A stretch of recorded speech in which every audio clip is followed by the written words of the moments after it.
সেহরি না খেলে কি রোজা হবে?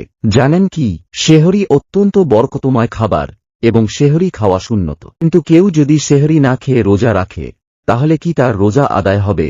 সেহরি না খেয়ে রোজা রাখা জায়েজ হবে, এতে কোনো আপত্তি নেই, তবে সেহরির সময় কিছু খেয়ে নেয়াই বরকতময়। আল্লাহর নবী সাল্লাল্লাহু আলাইহি ওয়াসাল্লাম বলেছেন, তোমরা সেহরি খাও, কেননা সেহরিতে আল্লাহ তাআলা বরকত রেখেছেন।